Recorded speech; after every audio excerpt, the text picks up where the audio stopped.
Boa noite, Paulo Moura, cientista político, 18 de janeiro de 2023. Nos grupos conservadores, o assunto da eleição para a presidência do Senado Federal está aparecendo com cada vez mais intensidade. O deputado eleito Gustavo Gayer abriu uma campanha contra a reeleição de Rodrigo Pacheco, de modo que eu achei que era hora de entrar no assunto. E é sobre isso que eu vou falar no vídeo de hoje. Me deem 5 segundos que eu já volto.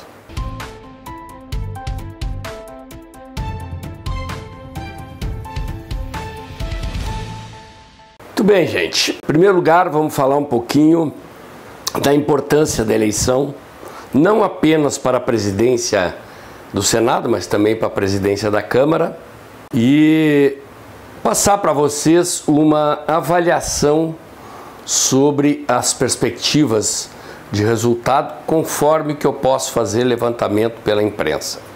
A eleição das duas casas legislativas determina a possibilidade ou não de agilidade e concordância dos presidentes com a tramitação dos projetos do governo. Se os presidentes das casas, ou pelo menos de uma das casas, faz oposição ao governo, tudo tranca, a pauta tranca, as coisas ficam mais difíceis, e vice-versa. Se os presidentes são aliados com o Poder Executivo, o governo passa os seus projetos com mais agilidade, com mais facilidade. Para nós, que somos oposição ao governo deles, obviamente seria fundamental que fossem eleitos presidentes de oposição. Convém lembrar também que o impeachment do presidente da República, embora tramite conjuntamente nas duas casas e a sessão de impeachment seja presidida por um membro do STF, a Câmara dos Deputados tem papel mais importante na condução desse processo, e no Senado a importância reside na questão da possibilidade do impeachment de juízes do STF e na sabatina de avaliação de novos magistrados do STF. Portanto, a escolha de quem vai presidir o Senado e quem vai presidir a Câmara é fundamental para os objetivos da oposição. Primeira coisa que eu quero chamar a atenção, porque eu tenho percebido nos grupos, nas redes sociais, que talvez não haja uma compreensão sobre as características de uma eleição para a presidência da Câmara e do Senado, das casas legislativas, é de que esta não é uma eleição ideológica, programática. É, digamos assim, uma eleição corporativa, no sentido de que é o corpo de deputados e o corpo de senadores que elege quem vai conduzir a casa, e como consequência dos acordos para a eleição da presidência, definem-se ali os cargos na mesa diretora, a distribuição dos partidos e dos deputados e senadores nas comissões temáticas das duas casas, e como decorrência disso, posteriormente, os presidentes e os relatores, sendo que há comissões tidas como mais importantes umas do que as outras. As duas mais cobiçadas são as comissões de Constituição e Justiça e a Comissão de Orçamento. A Comissão de Constituição e Justiça é uma espécie de um filtro, ou seja, os projetos que começam a tramitar entram pela Comissão de Constituição e Justiça,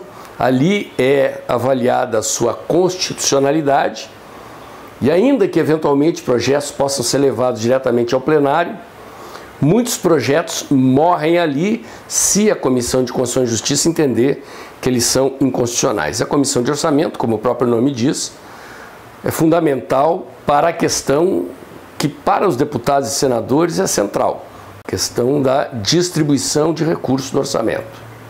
E, eventualmente, a avaliação do orçamento, né? O Executivo manda o orçamento para o parlamento eventualmente reformula o orçamento e essa comissão é fundamental para organizar esse debate. Depois tem as comissões temáticas. E aí vai do interesse de cada parlamentar, comissão de segurança, comissão de agricultura, comissão de educação, comissão de cultura, comissão de fiscalização e assim por diante.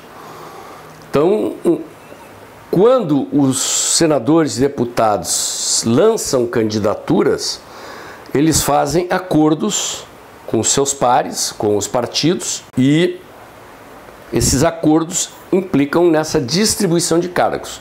Quem serão os vice-presidentes, compondo a mesa, secretário, enfim, as diferentes secretarias, e essas secretarias também são fundamentais para a definição de várias coisas, né? Então, o presidente das casas define também as pautas, o que entra e o que não entra em votação, os prazos, os ritmos de votação, os momentos em que as questões vão entrar em votação, e se ele é de oposição, ele não pauta os projetos do governo, ou se pauta, pauta e articula para derrotar, e vice-versa. Se ele é aliado do governo, ele pauta e articula para aprovar. E, obviamente, que no meio desses processos entram aquelas barganhas, o toma lá da cá, que é característico, acredito eu que em qualquer parlamento no mundo, mas aqui no Brasil vamos combinar que a coisa muitas vezes extrapola o limite da moralidade pública, mas nos bastidores da política tudo pode acontecer. Então, quando os deputados e senadores vão participar de uma eleição, não é o viés ideológico que define os alinhamentos. É essa distribuição de cargos nas mesas, nas comissões, e, obviamente, a operação do governo ali é pesada, porque o governo quer alinhar os presidentes das casas,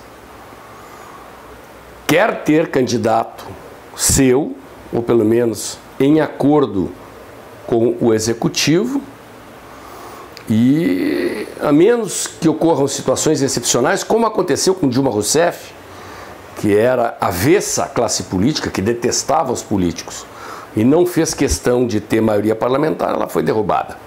Mesma coisa com o ex-presidente Collor, lá no início dos anos 90, se elegeu por um partido pequeno, alijou os grandes partidos da participação no butim do poder e terminou empichado. Então, para a estabilidade, para a governabilidade dos governos, é fundamental ter os presidentes das casas alinhados. Então não adianta nós aqui da planície, comuns mortais, eleitores, imaginarmos que os alinhamentos serão político-partidários ideológicos. Há parlamentares que se pautam mais por esses critérios, mas em geral são minoria.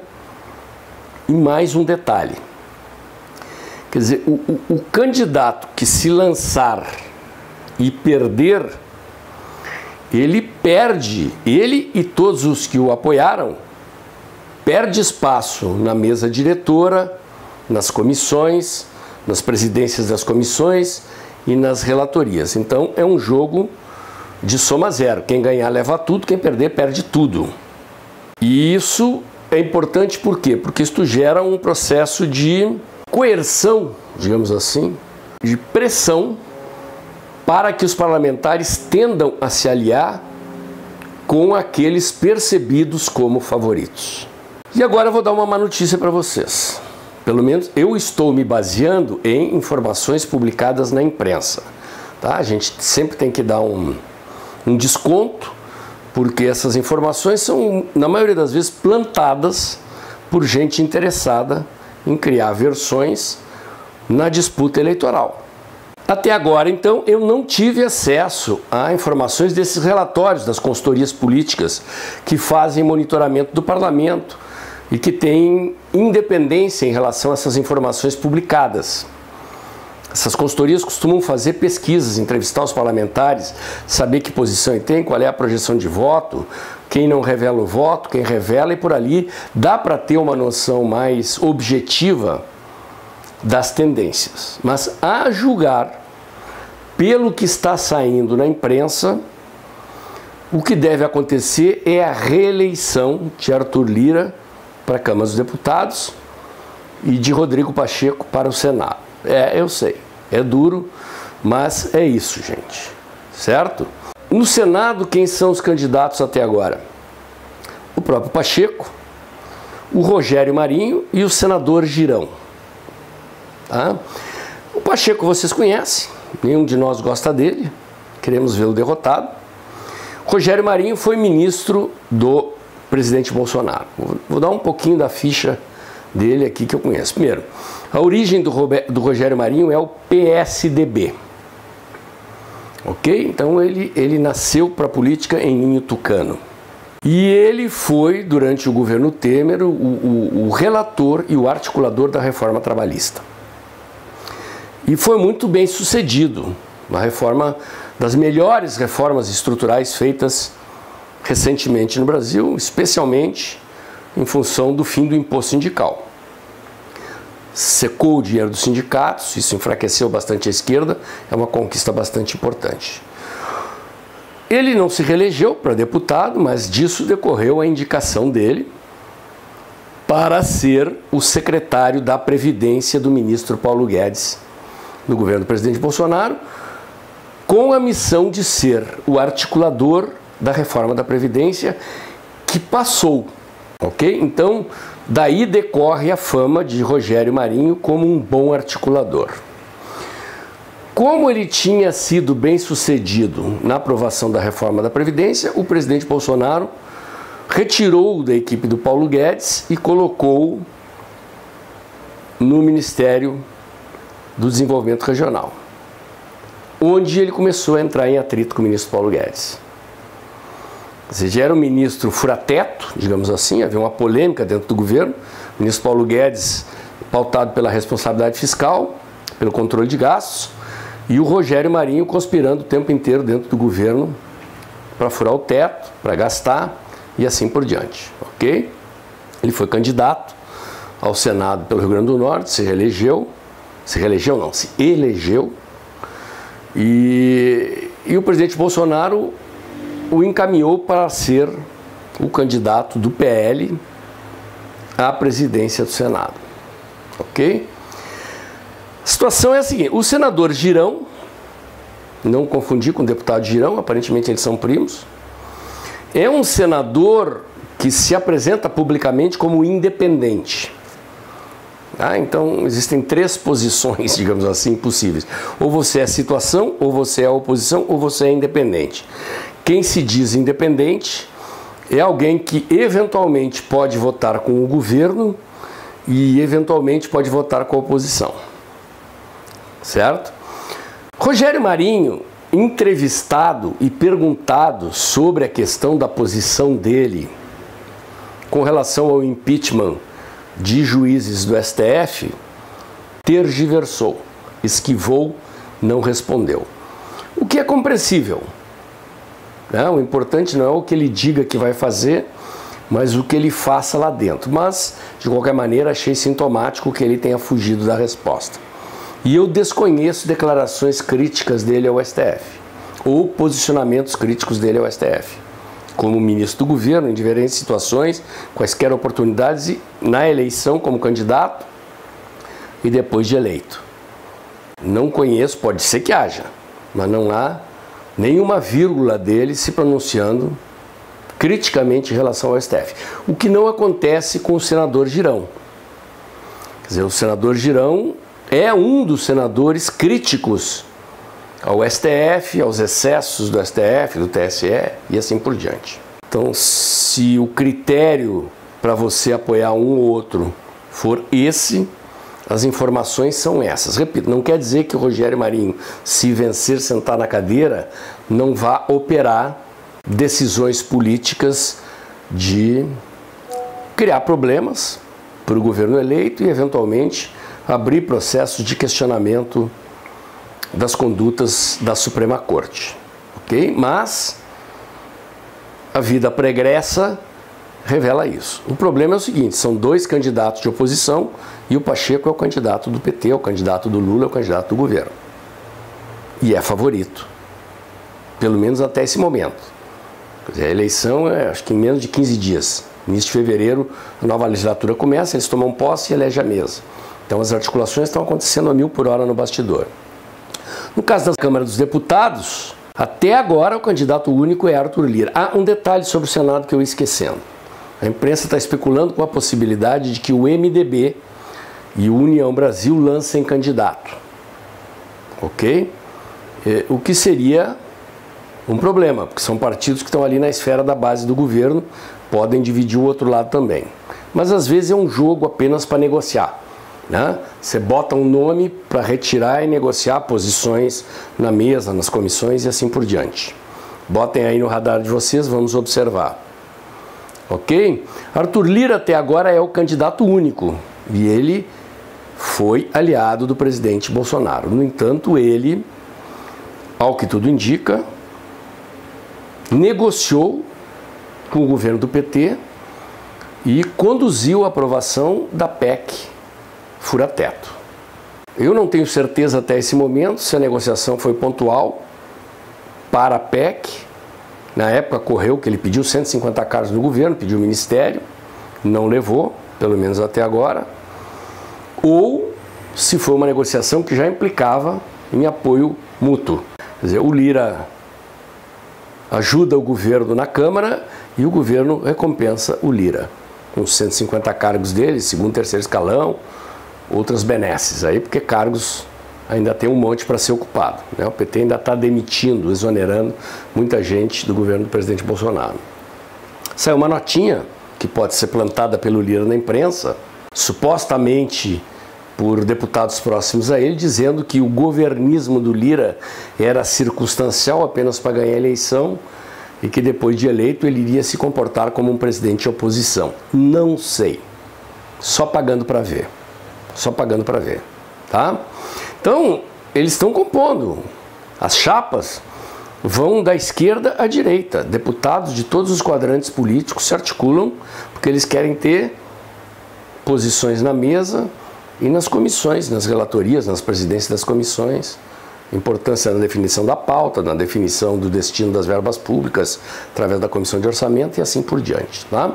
O cenário é esse, gente. Eu não estou otimista. É claro que a pressão política e popular sobre os parlamentares é importante, no sentido eventualmente de virar o voto de um ou outro, mas tenham claro que numa altura dessas, principalmente porque nós estamos longe de uma próxima eleição, né, os parlamentares se sentem muito mais à vontade por não dar bola para os seus eleitores, para as pressões externas, e pensam nos seus interesses pessoais, político-partidários e corporativos. Infelizmente, é assim que funciona. Meu comentário de hoje era esse. Se você gostou, curte, comenta e compartilha. Bota o dedãozinho lá, aperta o sininho para o YouTube avisar você quando tem vídeo novo no canal. Inscreva-se aqui no meu canal. Inscreva-se também nos meus canais alternativos, o Dextra by Paulo Moura do Instagram, o Dextra by Paulo Moura do Telegram, o Dextra Jornalismo da Cos.tv, meu canal alternativo de vídeos. E lembre-se, o vídeo está acabando logo depois da vinheta. Pinga seu Pix mensal aí. Ajuda a recuperar a receita do canal, que levou um tombo nos últimos meses aí, principalmente depois da eleição.